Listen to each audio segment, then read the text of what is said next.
JB증권은 현대건설을 앞으로 전 세계 원자력 발전소 건설의 표준이 될 기업이라고 평가하면서 주가가 더 오를 것으로 전망했습니다. 목표 주가를 58,000원에서 62,000원으로 높여 잡았고요. 현재 현대건설의 주가는 48,750원을 나타내고 있습니다.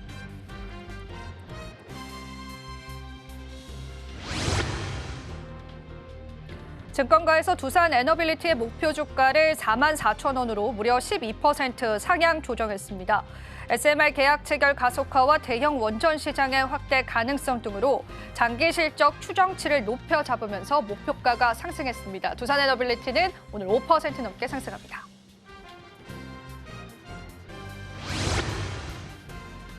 삼성이 우주산업 진출을 모색하고 있다는 소식에 국내 우주산업에 대한 성장 기대감이 커지고 있습니다. 이에 따라서 장 초반부터 우주항공산업 관련주들이 상승세를 나타내고요. 그러한 상승은 오후장까지도 지속되고 있는 게 확인되고 있습니다.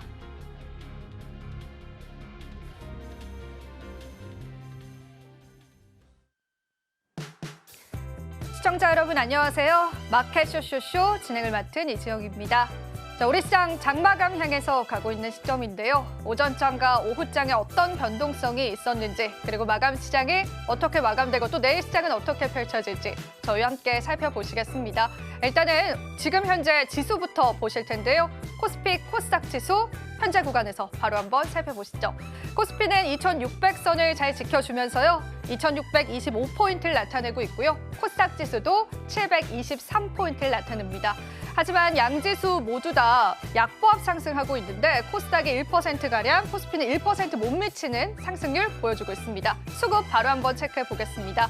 자, 오늘 코스피 매매 동향에서 그래도 외국인 쪽의 매수세가 좀 눈에 띕니다. 큰 물량은 아니지만 다시금 매수세로 돌아섰다라는 부분에서 많은 의미가 부여받고 있는 것 같습니다. 1,630억 원 현재 사들이는 모습 확인되고요. 반면에 개인은 3,000억 원 넘게 덜어냅니다. 기관 투자자는 1,500억 원 넘게 담아내는 거 확인됩니다. 코스닥 바로 한번 넘어가 보시죠. 오늘 코스닥 매매 동향에서도 외국인 소폭의 매수세 보여주는데요. 외국인은 건설주나 금융주 위주의 매수세 보여주고 있고요. 개인 같은 경우에는 1,100억 원 넘게 덜어내고 기관은 코스닥 시장에서 939억 원 현재 담아내고 있습니다. 시가총액 상위 종목 바로 한번 살펴보겠습니다. 자, 마감 시장 앞두고 시총 상위 종목군들의 움직임 보실 텐데 오늘 수출 지표가 반도체 업종들은 좀 좋게 나왔거든요. 17%가량 상승했는데 삼성전자와 하이닉스는 그러한 시장 모멘텀을 받아가고 있지는 않습니다. 다만 삼성바이오직스가 오늘 장 오후장 들어서도 더 상승폭을 확대시키면서 현재는 6.91% 상승률 나타냅니다. FDA에서 삼성바이오직스의 공장에 방문했다는 소식들이 모멘텀으로 작용된 것으로 현재는 풀이가 되고요. 오랜만에 오늘 또 하나 에어로스페이스가 4%의 강세 나타냅니다. 코스닥 넘어가 보시죠. 코스닥 시가총액 상위 종목 바로 한번 살펴보겠습니다. 제약바이오주들에 관한 훈풍들 여전히 이어집니다. 코스닥 시총 상위 종목에서는 알테오젠이 2.68% 그리고 펩토론이 4% 넘게 상승을 나타내면서 6위 자리를 굳건하게 지켜주고 있고요. 에코프로 형제들은 어제 낙폭이 컸었는데 오늘 시장에서도 반등에 성공하지 못하면서 모두 다 하락합니다. 레인보우 로보틱스 오늘 소폭의 하락세 나타내고 있습니다. 자, 지금 현재 지수의 상황과 시장 상황들 살펴봤습니다. 저희와 꼼꼼한 전략들 함께 해보시면서요. 앞으로의 시장에 관한 전략들도 잡아보시면 좋겠습니다. 자, 그럼 본격적으로 달려볼까요? 마켓 쇼쇼쇼 마감 향해 출발합니다.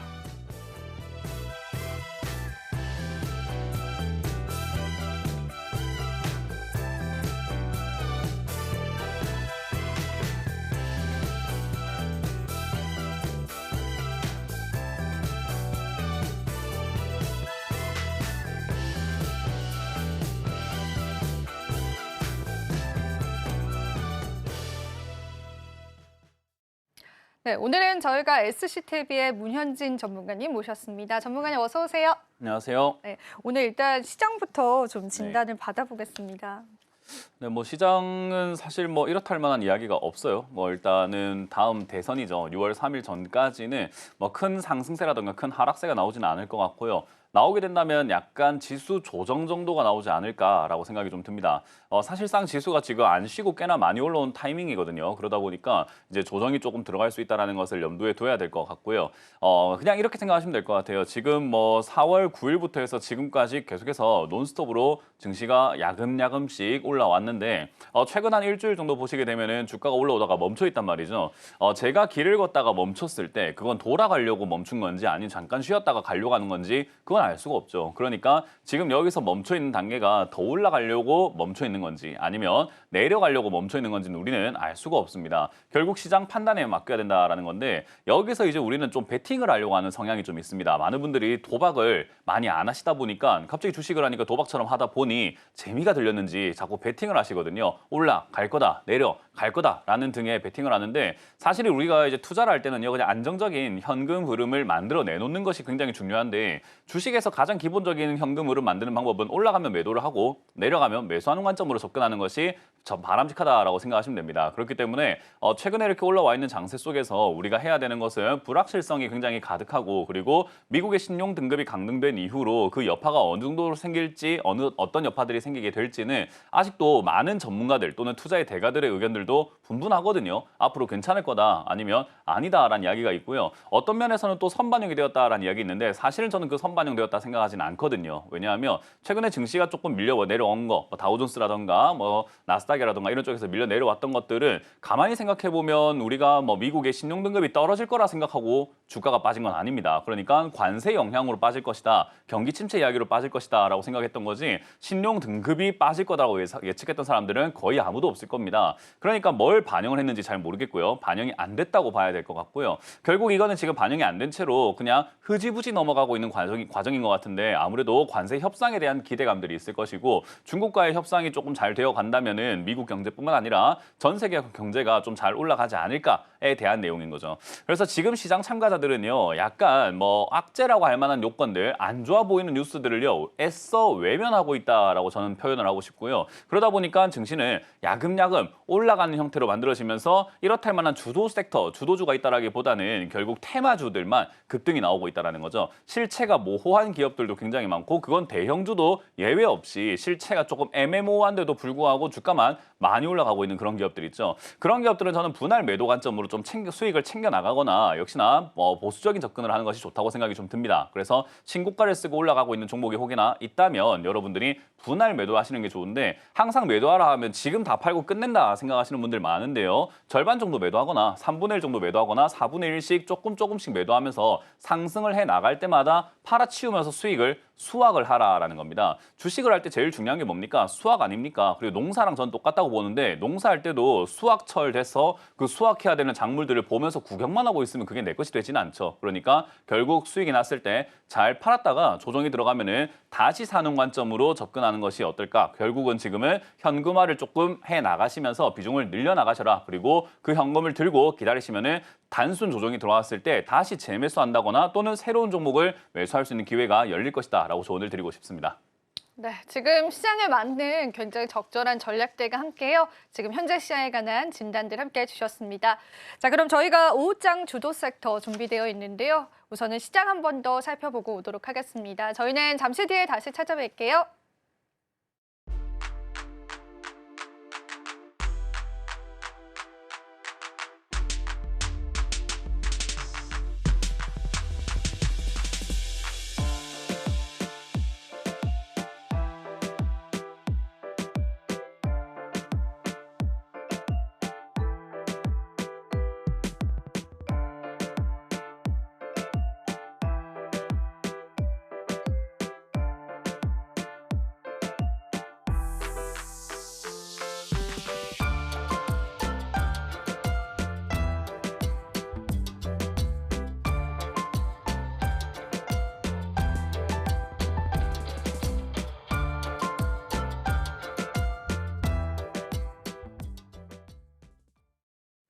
오후장 주도 섹터 바로 열어보겠습니다. 오늘의 첫 번째 주도 섹터는 반도체 이야기입니다.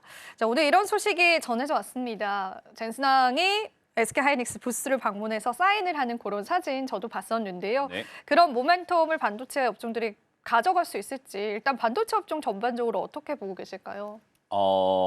오늘 이제 제가 반도체 업종하고 뭐 미리 좀 예고를 해놓은 2차 전지 업종을 좀 갖고 왔는데 네. 둘 다 그냥 단기 반등 나오고 끝날 거라고 전망을 하고 있어요. 부정적으로 그러니까 조금. 부정적이라기보다는 네. 물려 계시는 분들 굉장히 많잖아요. 반도체라든가 너무 2차 많죠. 전지 섹터는 사실상 2024년에는 반도체 슈퍼 초호황이 온다 해서 방송에서 하도 떠들어댔잖아요, 사실은. 그러니까 물렸고 2023년엔 또 2차 전지가 또 초호황이다 해가지고 에코프로를 비롯해서 지금 상패 위기까지 가 있는 금량까지 얼마나 많은 피해자들이 발생이 됩니까? 사실 저는 이렇게 방송에서 언급되고 있는 그 핫하다고 언급되고 있는 종목들은 반드시 매도 관점으로 봐야 되지 그걸 사면 안 된다라고 주의를 하거든요. 그래서 2차 전지도 그렇고 반도체도 그렇고 물려 계시는 분들이 좀 많아가지고 이분들이 지금 방송 보시는 분들 중에서 내 계좌에 2차 전지, 반도체 없는 분들 없을 거예요. 그러니까 이런 섹터들을 어떻게 대처해야 될까에 대한 조언을 좀 드리고 싶었던 거죠. 근데 이제 젠순왕의 뭐 이제 SK 하이닉스 방문 소식이 이렇게 이야기를 딱 했을 때 주가는 지금 미비하죠. 사실 대표적인 종목이 삼성전자 아닙니까? 삼성전자가 굉장히 미비하게 움직이고 있는 이런 과정 속에서 앞으로 반도체 업황이 다시 또 슈퍼 초호황이 올까요? 라고 물어본다면은 슈퍼 초호황이라고 방송에서 떠들 수는 있으나 저는 개인적으로 앞으로 계속 호황기일 것이다라는 겁니다. 시장은 계속 커질 건데 주가는 그거랑 좀 별개의 문제예요. 그러니까 우리 커피 시장은 계속 커졌지만 카페 장사하는 사람들이 전부 다 돈 잘 벌고 있는 건 아닌 거거든요. 그러니까 시장이 커지면 커질수록 우리가 무조건 돈을 다 잘 벌 거다 생각을 하는데 그건 아닐 겁니다. 그러니까 결국 우리가 방송에서도 표현을 하고 투자의 뭐 저서라든지 이런 데 보면은 옥석 가리기라는 이야기 많이 들어보셨을 겁니다. 그래서 그런 쪽으로 접근을 해야 된다 생각이 들고요. 대신에 이제 2차 전지뿐만 아니라 반도체 쪽이 이제는 반등 나갈 가능성이 저는 하반기 쪽에 올라갈 가능성이 상당히 높다라고 생각이 드는 게요. 일단은 뭐 SK 하이닉스 쪽에 젠순왕이 이렇게 방문한 것도 젠순왕의 그 예전에 어록에 뭐 보면요. 제가 정확하게 기억 안 나지만은 받은 건 똑바로 돌려준다라는 이야기가 있거든요. 뭐 SK 하이닉스에 돌려준다라기보다는 은혜를 받으면 은혜를 돌려주고 그리고 복수를 하게 되고 뭔가 이렇게 피해를 받으면 반드시 복수한다라는 그게 본인의 좌우명이었다라고 이렇게 어록에 분명히 있었어요. 근데 삼성전자가 예전에 엔비디아가 좀 힘들 때 도와줄 수 있었음에도 불구하고 오히려 안 도와줬거든요. 그러니까 아무래도 엔비디아 쪽에서는 삼성전자의 뭐 HBM이라든가 이런 것들을 계속 거부하고 잘 이렇게 안 쓰려고 하는 모습인 것 같고요. 오히려 SK 하이닉스는 도와줬다고 하죠. 그렇기 때문에 은혜를 갖고 있고 한쪽은 복수하고 있다라는 건데 그러면 우리가 SK 하이닉스하고 삼성전자 둘 중에 어떤 기업이 더 나을까라고 하면 당연히 SK 하이닉스가 삼성전자의 엔비디아의 수혜를 좀 받을 수밖에 없을 것이고요. 엔비디아가 앞으로 성장해 나갈 것입니까라고 하면은 당연히 이제 성장할 수밖에 없죠. AI를 발전시키기 위해서 AI가 성장하기 위해서는 엔비디아 그래픽 카드뿐만 아니라 비메모리 반도체들이 굉장히 많이 필요하다 보니까 고성능 반도체들이 많이 필요하다. 그럼 엔비디아 거 쓸 수밖에 없다라는 겁니다. 더군다나 이제 미국에서도 계속 이제 중국 거 쓰면 안 된다. 다른 국가 거 쓰면 안 된다. 뭐 미국에다가 생산 기지를 짓든지 아니면 미국 걸 써라라고 계속해서 이렇게 관세뿐만 아니라 그런 이야기들을 강조를 하고 있다 보니까 미국의 기업들은 앞으로 성장세가 조금 더 이어지지 않을까. 그러니까 시장이 커져감에 따라 가지고 그들이 가지고 있는 포션도 점점 커질 것이라고 생각이 좀 드는데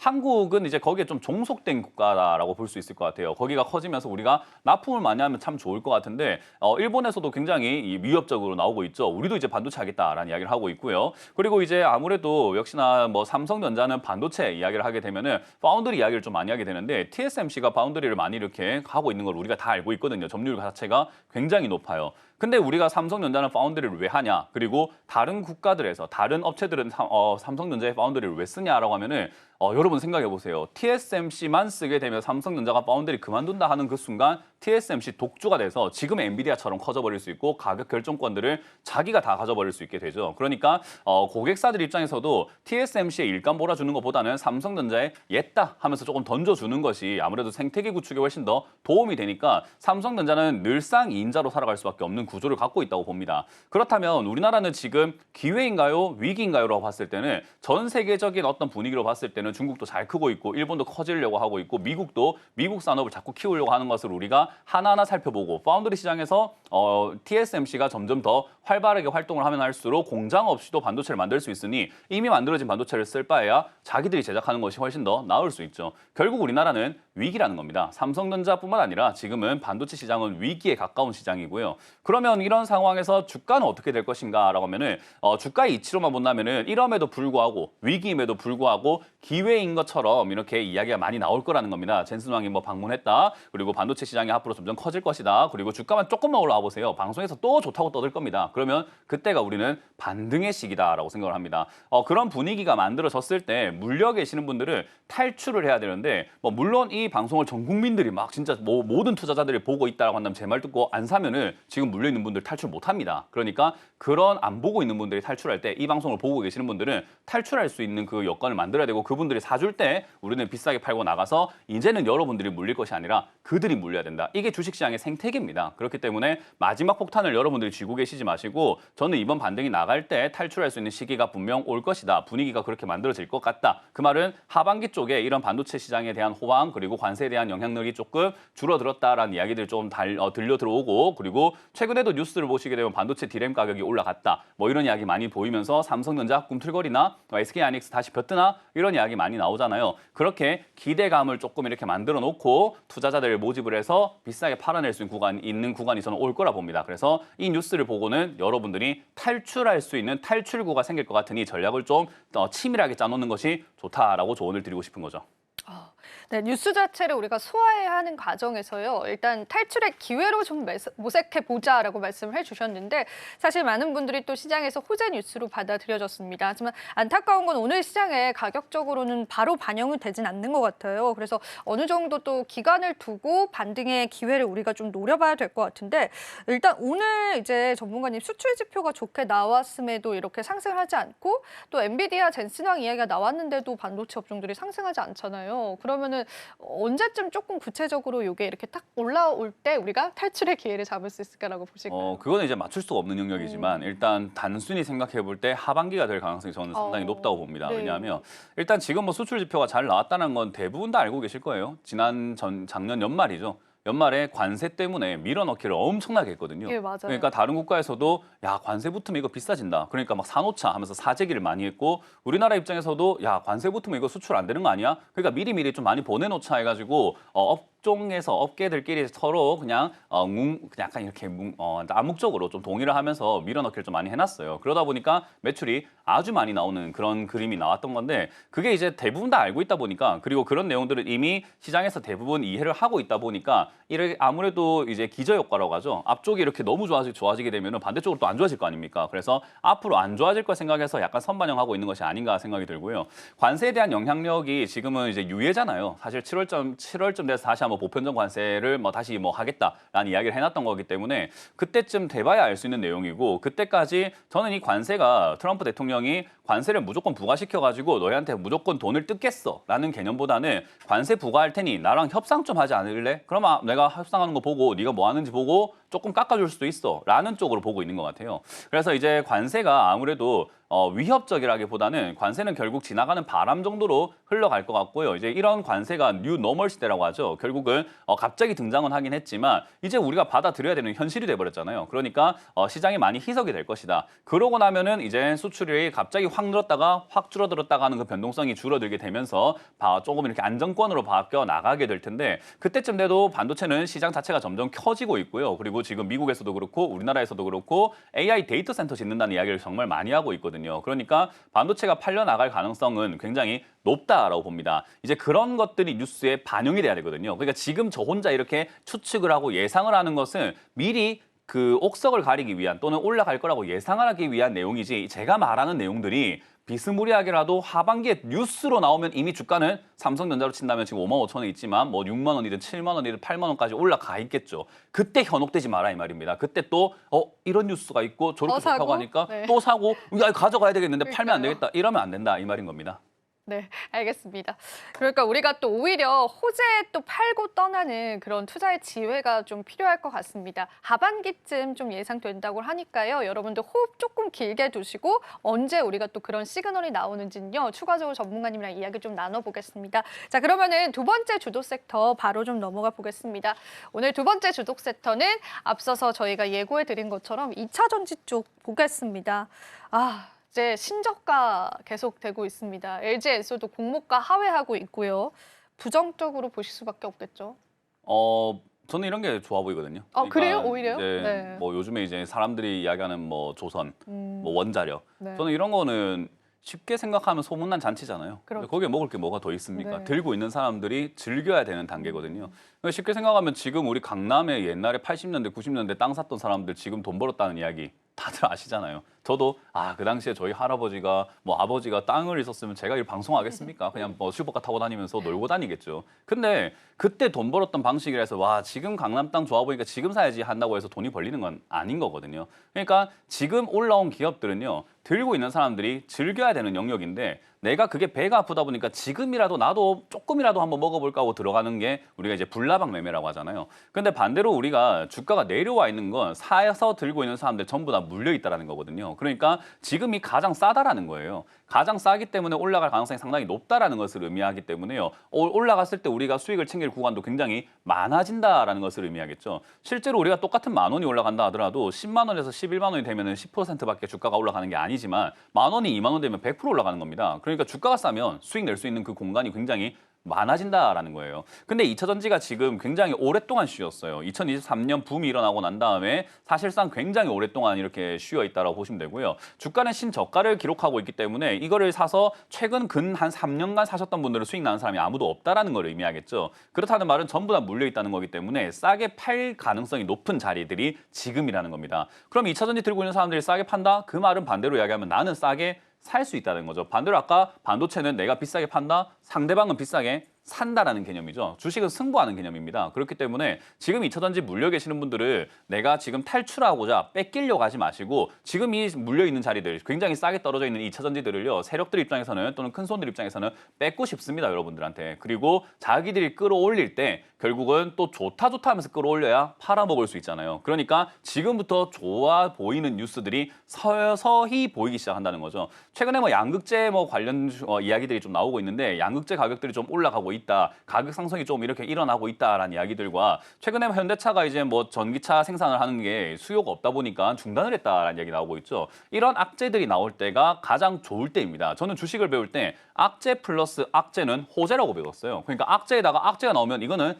하락의 종지부다라고 배웠고요. 오히려 호재 플러스 호재가 나오면 그건 고점이라고 배웠거든요. 그러니까 주식은 악재가 많이 나오고 있을수록 그건 악재가 소멸이 돼버리고 이런 게 진짜로 악재가 반영이 되고 있는 거죠. 2차 전지가 안 좋을 거 이미 알고 있기 때문에 2년간 주가가 거의 뭐 반토막이 아니라 반의 반토막까지 내려와 있잖아요. 그러니까 이런 기업들은 이제 다시 한번 올라갈 수 있다 생각을 하는데 물론 2년 동안 나를 속이면서 나에게 상처 줬던 사람을 나 이제부터 너한테 잘할 거니까 나 좀 믿어줄래? 라고 해서 우리가 바로 믿음이 가지는 않잖아요. 그런 것처럼 2차 전지도 다시 한번 옛날의 영광을 얻기는 힘들 겁니다. 그렇기 때문에 2차 전지도 사실상 올라와봤자 지금의 비율로 따진다면 한 100% 정도, 약 많이 올라가봤자 한 2배 정도밖에 올라가지 않을 거예요. 그러면 반토막 난 분들은 복구가 되는 정도고 반토막 이상으로 손실이 나오고 있는 분들은 복구가 좀 힘든 상황이 되겠죠. 아마 그 정도 상승선에서 우리는 탈출을 해야 될 것이고 떨어져 있는 지금은 저는 매수의 기회, 오늘 또 추가 매수의 기회라고 생각을 하기 때문에 포인트만 잘 잡으면 여러분들 매수가를 낮춰서 오히려 본전이 아니라 수익까지 좀 챙겨 나올 수 있는 탈출을 할 수 있는 기회가 열리지 않을까라고 봅니다. 그래서 2차 전지 관련 뉴스를요. 서서히 한번 보세요. 뭔가 농도가 짙어지듯이 지금은 볕이 뜰까? 볕이 뜰까? 뜰 것 같은데 뜨는데요? 뜬다, 떴다, 앞으로 더 뜬다. 이런 이야기 나올 때 팔아야 된다. 이 말인 겁니다. 그래서 분위기를 잘 파악하시라라고 조언을 드리고 싶습니다. 2차 전지 관련주 같은 경우에도 우리가 기존의 시장에서 알려진 그런 뷰와는 조금 다른 뷰들 말씀을 해주셨습니다. 일단 지금 많은 또 시장에서 안 좋게 보고 있는데 오히려 그 부분을 우린 또 다른 시각으로 볼 수 있다라는 게 포인트가 될 것 같고요. 그러면은 저는 이런 게 조금 궁금해요. 2차 전지주들 바닥이 어디일까 그런 부분들 많이들 궁금해하시더라고요. 그건 제가 알 수가 없어요. 알 수가 없지만 알 수가 없고 네. 차트상으로 기술적 분석도 불가능한 게 사실 2차 전지가 반등이 나올 거라고 저는 작년부터 생각을 했거든요. 네네. 그러니까 작년에 반등이 나가지 않을까? 이 정도 빠졌으면 진짜 많이 빠졌거든요. 뭐 에코프로만 하더라도 30만 원이 작년 가격으로 한 7만 원대, 8만 원대까지 빠졌었으니까 이 정도면은 반등 나가지 않을까라고 봤었단 말이죠. 근데도 지금 4만 원대까지 계속해서 밀려 내려가고 있는 모습이란 말이죠. 그래서 이게 사실 바닥이 어딜까요?라고 하면은 누군가가 사줘야 바닥이 생깁니다. 그러니까 더 이상 안 내려갈 정도로 매수세가 생겨야 된다는 거죠. 주가가 내려가는데 잘 생각 한번 해보세요. 제가 뭐 돈이 한 2,000조가 있어가지고 4만 원 이하는 내가 다 사버려야 되겠다 하는 그 순간 4만 원 이하로 절대 빠질 수가 없죠. 왜냐하면 제가 거기서 다 사버릴 거거든요.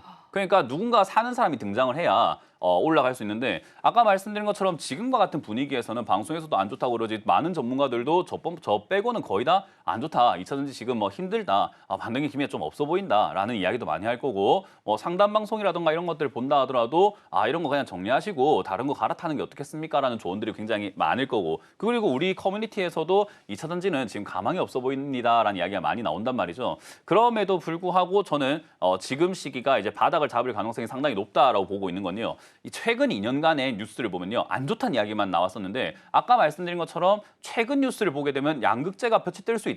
폐배터리라든지 배터리 시장이 다시 또 회복할 수 있다라는 이야기. 그러니까 약간의 힌트라든가 약간 뜸을 좀 들이면서 살짝 힌트를 보면서 미끼를 살짝 던지고 있는 느낌이 좀 들어요. 그러다 보니까 결국 이렇게 약간 희망이 있는 것처럼 해놓고 안 좋아지기 시작하면 결국 사람들은 손절 많이 합니다. 그래서 저는 이 주식 시장에서 기억해야 되는 것은 언제가 바닥이 될지는 우리는 알 수 없지만 지금 이런 분위기라고 한다면 저는 길어봐야 1년 안에는 바닥이 만들어지고 우상향하는 그림이 나올 거다. 그러니까 이것도 역시나 하반기에 탈출할 가능성이 상당히 높다라고 보고 있거든요. 그래서 우리 대선이 지나가고 난 다음에 관세에 대한 영향이 어느 정도 희석이 되고 난 다음에 결국 한 가을쯤이나 늦여름쯤 됐을 때 저는 움직일 가능성이 상당히 높다고 봅니다. 그러니까 여러분들이 지금부터 예의주시하고 있어야 그 어떤 추가 매수라든가 매수의 타이밍을 잡을 수 있지 않을까라는 조언을 드리고 싶은 거죠. 네. 감사합니다, 전문가님. 근데 일단은 가장 궁금한 거 이제 말씀을 여쭤보고 싶어요. 만약에 반등을 한다면 어떤 기업들이 먼저 이렇게 시장에서 좀 튀어 올라줄 수 있을까? 일단 누구나 알고 있는 에코프로부터 시작을 하겠죠. 에코프로부터. 왜냐하면은 네. 에코프로가 2차전지에 거의 뭐 축포를 터뜨렸단 말이죠. 왜냐하면 많은 분들이 LG화학 아닌가? LG에너지솔루션 LG, 아닌가 생각을 하는데 걔 둘이는 이제 끝났어요. 아, 그래요? 왜냐하면 생각 한번 해보시면 LG화학의 주가가 한때 2차전지로 급등을 엄청나게 했었는데 2차전지 관련 테마기 때문에 섹터기 때문에 대장이기 때문에 갔었는데 거기서 에너지솔루션을 따로 빼가지고는 따로 상장시켜버렸잖아요. 그러니까 LG화학은 이제 껍데기만 남은 기업이 돼버렸죠.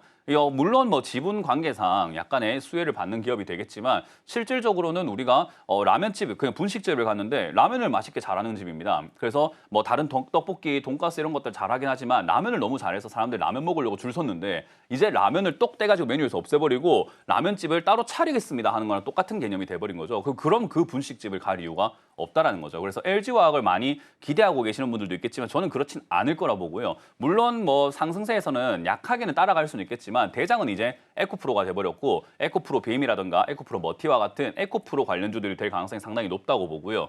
두 번째로는 포스코 관련주죠. 포스코 관련주도 갑자기 철강 안 하고 나도 2차전지 할란다 하면서 뛰어 들어가지고 공장도 짓고 포항에 지금 부지 엄청나거든요. 그래서 그런 것들을 이야기했을 때 포스코 관련주들도 굉장히 강하게 올라갈 수 있는 테마라고 생각을 합니다. 그래서 저는 정말 희소식이라고 생각하는 게 이 두 테마, 에코프로가 붙어있는 테마들, 포스코가 붙어있는 이 테마들을 제외하고 다른 2차전지 들고 계시는 분들은 적다고 봐요. 그러니까 결국은 에코프로라든가 포스코 관련주들 들고 계시는 분들이 굉장히 많을 텐데 100% 본전이라고 할 수는 없겠지만 본전에 가깝게 또는 손실을 줄여 나올 수 있는 기간이 저는 하반기쯤에는 생길 거라고 저는 생각을 합니다. 그렇기 때문에 여러분들이 그 점 참고하셔가지고 잘 대응하신다면 지금의 손실, 여러분들의 손실이 아닐 수 있습니다. 최대한 줄여내시기를 추천드려보도록 합니다.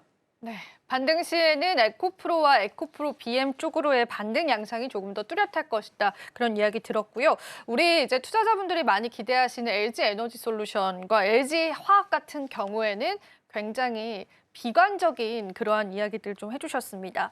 자, 그러면은 이제 정말 2차 전지 관련주들에 이제 투자를 했던 분들이 너무나 많으신데요. 마지막으로 전문가님께 그래도 따뜻한 한마디 좀 부탁드려봐도 될까요? 따뜻한 한마디를 하기가 제가 좀 어려운 것 같아요. 따뜻할 수 없다. 원래 성격이 네. 원래 따뜻하지는 않은 것 같은데 사실상 이제 따뜻할지는 모르겠지만 주식시장에서 여러분들이 해보시면 아시겠지만요. 주식시장은 그냥 내려가면 올라가고 올라가면 내려가요. 그냥 그거를 반복하는 시장이라고만 생각을 하시면 돼요. 그러니까 우리가 지금 이제 점점 해가 지고 있죠. 점점 뉘엿뉘엿 해가 이제 점점 지면서 좀 있으면 한 3-4시간 뒤면은 노을이 질 것이고 한 5시간, 6시간 지나면은 어두워질 거예요. 근데 그 어두워졌다고 해서 아침에 안 오진 않잖아요. 그러니까 주가는요 계속 올라갔다 내려갔다를 반복해요. 그러니까 영원히 내려가는 종목도 없고요. 영원히 올라가는 종목도 없어요. 그렇기 때문에 주가가 많이 내려왔다고 해서 그걸 겁먹고 있으면은 영원히 끝났다 해서 그냥 방치를 해버리게 되기 때문에 제가 이런 2차전지 관련주들을 방치하지 마라라는 이야기를 하고 싶었던 거고요. 이게 비관적이긴 하지만 탈출하고 난 다음에 그걸 잘 이용해서 다음번에 내가 올라온 종목을 사지 않고 내려온 종목을 산다면 물론 2차전지에서는 손실이 좀 발생될지는 모르겠으나 다음번에 매매를 잘하면 그 손실을 메울 수 있는 정도의 실력이 생기지 않겠습니까? 그러니까 방송을 보시면서 어떻게 투자하는 것이 내가 수익을 내는 방법일까? 내는 방법, 여기 방송 보시는 분들 모두가 명심하세요. 주식으로 수익 내는 방법은 딱 하나밖에 없습니다. 무조건 싸게 사서 무조건 비싸게 팔면 됩니다. 근데 비싸게 사셨으니까 물린 거잖아요. 그러니까 다음번에는 우리가 항상 동트기전이 어둡다라는 걸 생각해서 어두울 때 매수하셔가지고 가장 밝을 때 팔아내시는 분들이 되길 바라고 지금 이 물려있는 종목들은 힘내라는 이야기보다는 잘 처리하고 나오자. 그래야 우리에겐 기회가 생긴다라는 희망적인 이야기를 좀 해드려보고 싶네요. 네, 충분히 따뜻했습니다, 전문가님. 자, 오늘 다양한 내용들 나눠봤는데요. 오늘 도움 말씀 고맙습니다. 네, 고맙습니다.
네, 오늘도 국내 증시 마감 지어졌습니다. 코스피 지수가 2,625포인트, 코스닥 지수는 723포인트에서 마감됐고요.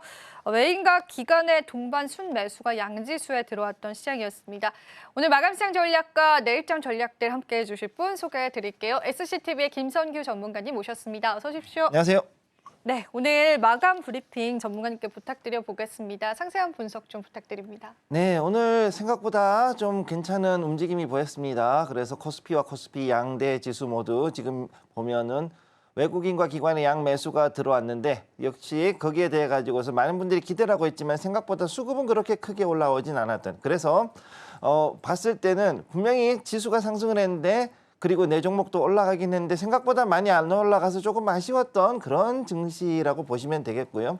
그렇기 때문에 지금 여기에서 봤을 때 많은 개인 투자자님 분들께서는 분명히 지수는 올라가는데 내 주식이 생각보다는 덜 올라가요라는 그런 느낌을 좀 받을 수 있습니다. 충분히 그런 시장이 되고 있고 왜 그러냐 하면은 이 삼성전자 같은 경우 거의 뭐 보합권에서 했고 지금 하이닉스도 올라가다가 조금 떨어지는 그런 모습이 나오고 있습니다. 굉장히 좀 중요한 자리인데 분명히 외신이라든가 이런 데서는 젠슨 황은 분명히 하이닉스에 대해 가지고 좋은 얘기도 해줬고 여러 가지가 있었는데도 불구하고 생각보다 하이닉스가 가지 못하는 그런 상황이 보여주고 있죠.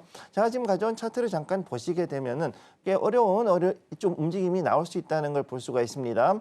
현재 자리에서 봤을 때 하이닉스가 굉장히 지금 어려운 움직임을 보이고 있죠.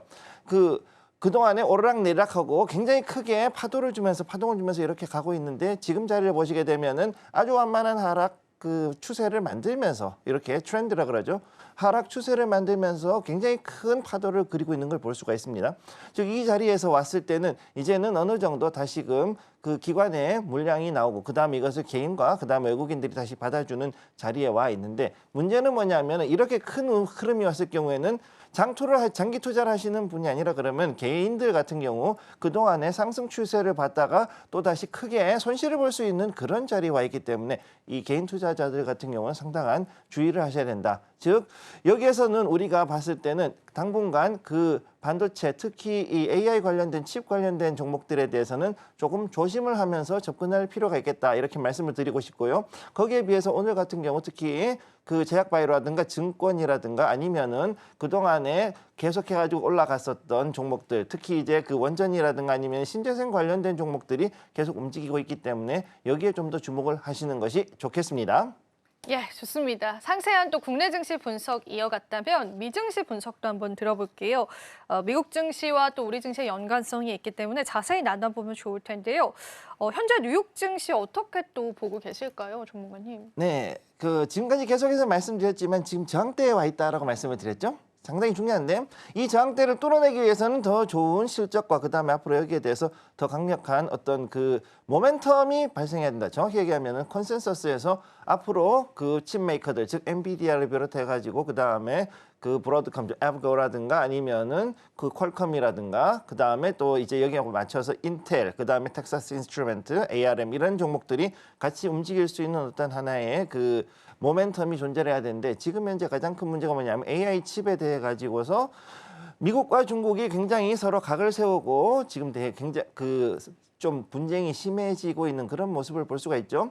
그런 가운데 지금 연초에 비해서 굉장히 많은 것이 변했다. 정확히 얘기하면은 작년 12월까지 상승을 하고 있던 나스닥과 S&P 500이 이제 1월이 들어오면서부터 계속해서 꺾이고 그다음에 조정장으로 즉 횡보하면서 조정장으로 지금 들어가고 있다는 것이 가장 큰 문제라고 볼 수가 있겠습니다. 즉 지금까지 해가지고 2023년, 24년 이 2년 동안 해서 그동안에 AI로 인해서 그동안 올라왔던 수많은 호재로 인해 올라왔던 나스닥과 S&P 500이 지금은 이제는 조정장 그리고 차익 실현을 하고 있는 상황에 가고 있고 이에 따라 M7들이 생각보다 힘을 쓰지 못하고 있는 반면에 거기에서 다른 쪽으로 해서 특히 이제 그 내수 즉 경기 방어주들을 중심으로 해서 미국에서는 증시가 조금씩 바뀌고 있고 그 다음에 그 헬스케어 쪽에서도 이제 조금씩 거품이 빠지고 있기 때문에 거기에 따른 또 다른 쪽 즉 에너지 쪽으로 가고 있다. 여기에 맞춰서 우리나라도 결국은 같이 비슷하게 움직이지 않을까 이렇게 보시면 되겠습니다. 예, 좋습니다. 이렇게 해서 미증시에 관한 움직임들까지도 같이 한번 체크해 봤습니다. 자, 우리 시장 마감에 관한 브리핑까지 이야기 나눠봤는데요. 이어서 저희가 전문가님과 함께 내일장 전략, 시장을 이기는 뉴스 함께 나눠보겠습니다. 오늘도 시장을 이기는 뉴스 미리 보기 준비되어 있는데요. 바로 한번 만나보시죠. 네, 오늘의 뉴스 미리 보기입니다. 대선 주자들이 내놓은 공약 중에서 가장 큰 차이점이 나타나고 있는 분야가 바로 에너지 분야입니다.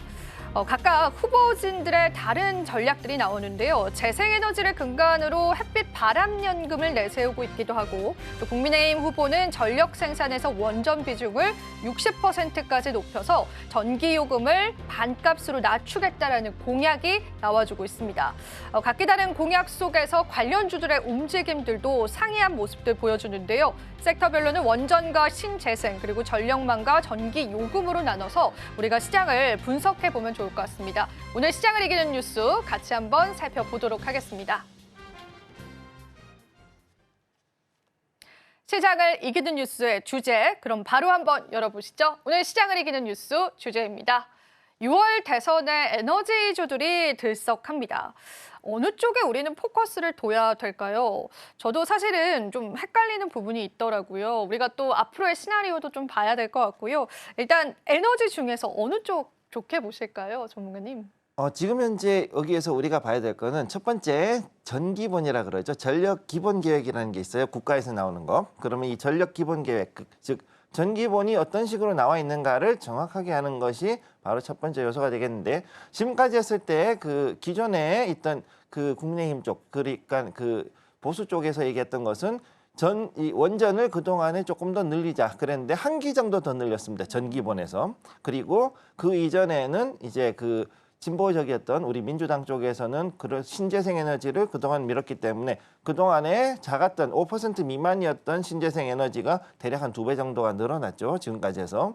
그래서 이런 부분들로 봤을 때 앞으로 전기보온에서 움직이는 것들이 가장 중요하다.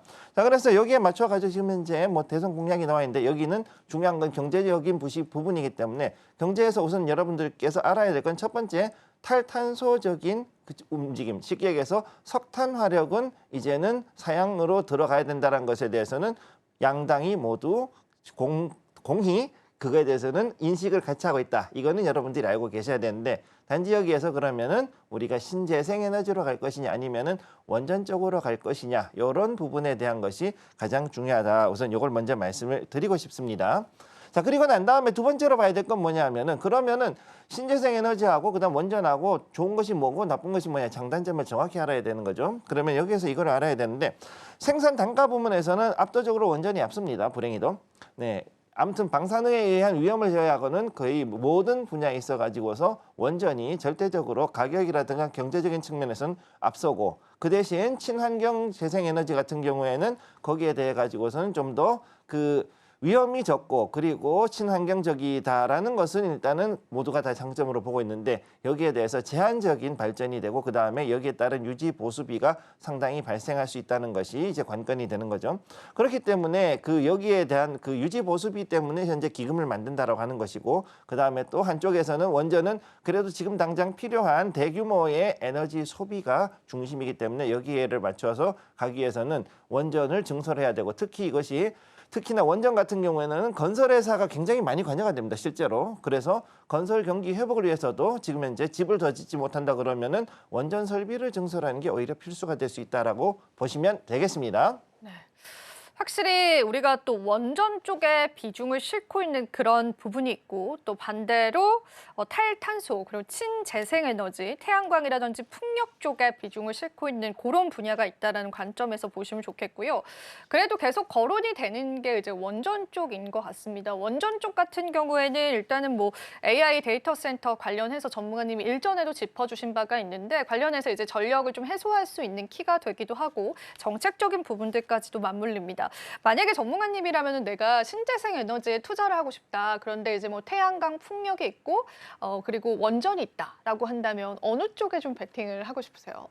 지금 현재 우리가 봐야 될 게 크게 한 세 가지 요소로 관점에서 봐야 되거든요. 네. 첫 번째 뭐냐면은 해외에서의 원전 수주, 즉 지금 체코 원전부터 해서 있는 해외 원전 수주에 대해서 첫 번째. 그리고 국내에서의 건설은 아직은 대선 이슈가 있기 때문에 이거는 조금 뒤로 제껴둔 게 맞고요. 그다음에 두 번째 국내에서는 지금 현재 풍력이 조금 더 우세할 수 있고 그다음 해외 같은 경우도 역시 마찬가지겠지만 이게 지역에 따라서 태양광일 수도 있고 그다음에 원전일 수도 있습니다. 그러니까 이 신재생 에너지에 대해서는 역시 이게 어느 쪽이 먼저 터질 것이냐를 잘 지켜볼 필요가 있다. 즉 미국 같은 경우는 지금 현재 다시금 태양광에 대한 수요가 높아지고 있는데 그럼 거기에 맞춰 가지고서 관련된 종목들이 지금 특히 미국에 지사를 두고 있는 하나그룹 관련 종목들 같은 경우 또 여기에 대해서도 좀 더 지켜볼 필요가 있고 역시 OCI 홀딩스 같은 것도 좀 더 지켜볼 필요가 있겠죠. 왜냐하면 OCI 홀딩스 같은 경우는 미국에서도 이제 서서히 그 어느 정도 실적을 내놓고 그 다음에 앞으로 좀 더 여기에서 확장할 계획을 가지고 있기 때문에 이런 부분도 지켜볼 필요가 있겠고요.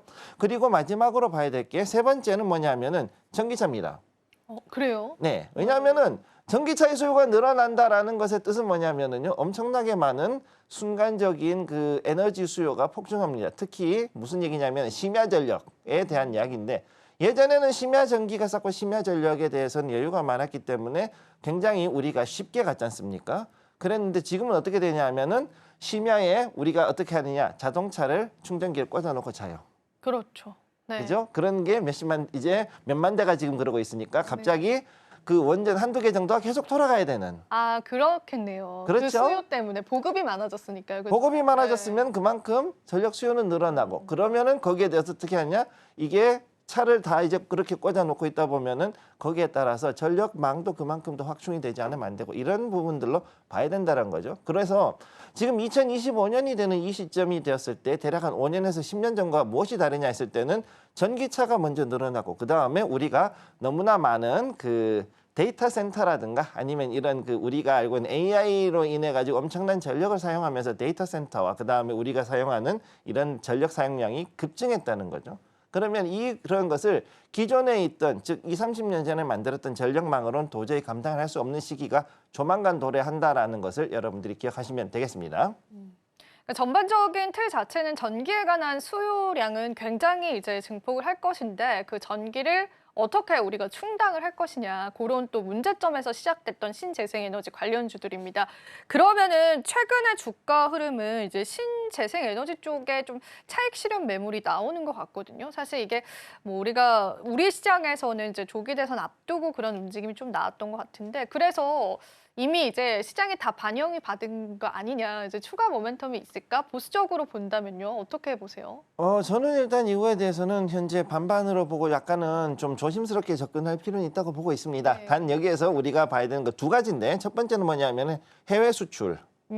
즉 쉽게 얘기해서 미국에서 더 많은 태양광과 풍력의 수요가 나오고 거기에 대해 가지고 들어갔을 경우 지금 현재 중국산이라든가 동남아산에 대해서 미국 정부가 엄청나게 많은 관세를 물리고 있지 않습니까? 그러다 보니 상대적으로 우리는 그래도 조금은 쉬운 그런 어느 정도는 쉬운 움직임을 볼 수 있다. 상대적으로 미국이 수출하기가 좀 용이해졌죠. 그리고 거기다가 만약에 우리가 미국 내에서 공장을 지었다 그러면 여기에서는 우리가 좀 더 많은 어떤 하나의 모멘텀이 나올 수 있다라는 거. 그걸 첫 번째 봐야 되고 그다음 두 번째로 봐야 되는 것이 뭐냐 하면은 우리가 지금 여기에서 지금 하고 있는 것들 중에서는 이 전기차하고 그다음에 이런 전력 관련된 것들 이것들이 이제 또 다시 갈 건데 그 이전에 우선은 신재생 에너지가 또 우리나라 이외에도 다른 우리나라에서 이제 또 얼마나 이제 정책적으로 가느냐의 문제가 되겠죠. 그러면은 여기에 대한 것들이 어느 정도는 기본은 제 예산이 잡혀 있기 때문에 그 예산을 소화하고 거기에서 그게 얼마나 더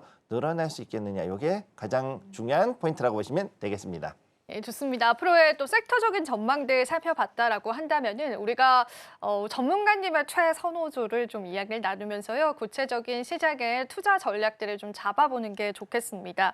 최선호 기업은 어느 쪽에 좀 비중을 두고 계신지 기대가 되는데요. 전문가님 또 부탁 한번 드려볼게요. 네, 제가 요즘 들어가지고 상당히 올라가는 종목들을 많이 추천하고 있는데 잘 이제 또 보시죠, 요즘 네. 들어서. 네. 네, 일단 그래서 첫 번째 최 3위는 역시 누가 뭐래도 두산 에너빌리티. 저는 일단 이걸 다시 들고 왔는데요.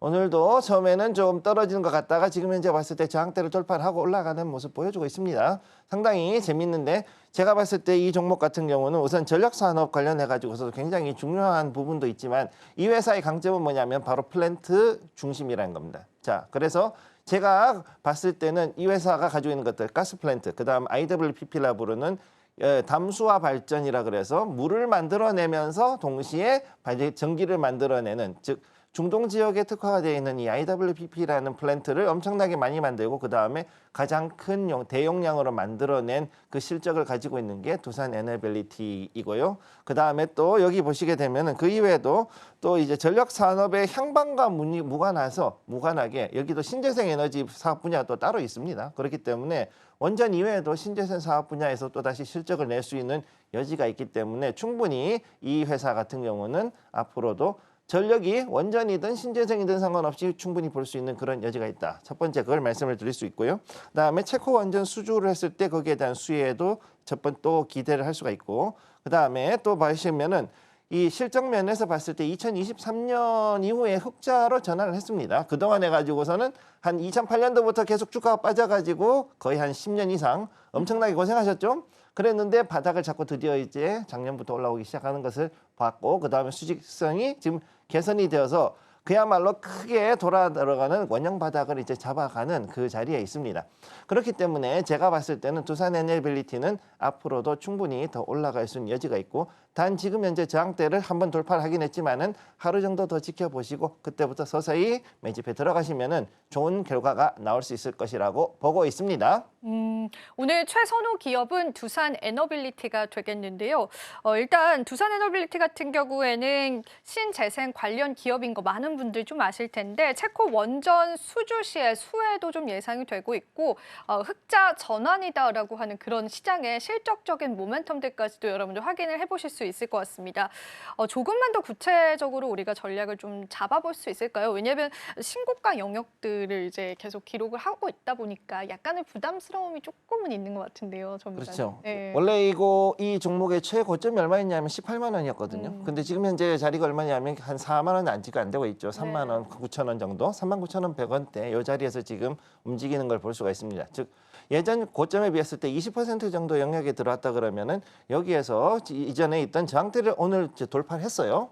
돌파를 한 상태에서 과연 얼마 정도의 수급이 더 들어오냐가 가장 중요한데 여기서 내려왔다가 다시 올라가느냐 이 부분이 특히 중요하고 제가 봤을 때는 현재 자리에서 두산 애니빌리티는 굉장히 꾸준하게 앞으로는 외국인들의 유입도 상당히 커질 수 있는 그런 요지가 있기 때문에 제가 봤을 때는 이 종목은 앞으로도 그래도 조금씩 모아가는 전략으로 간다면은 충분히 좋은 결과를 낼 수 있지 않을까 그렇게 보고 있습니다. 예, 좋습니다. 긍정적인 뷰까지도 저희가 알아봤습니다. 오늘도 마감 시장 이후에 다양한 내용들 함께했습니다. 전문가님 오늘 도움 말씀 고맙습니다.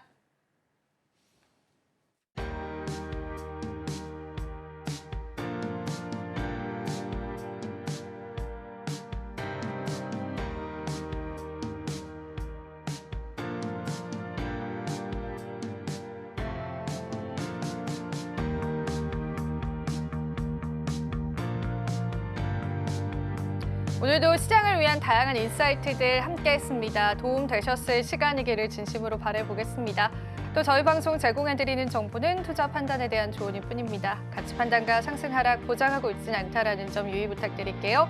저희는 내일 시장에 더 알찬 정보들로 함께하겠습니다. 시청해주신 여러분 고맙습니다.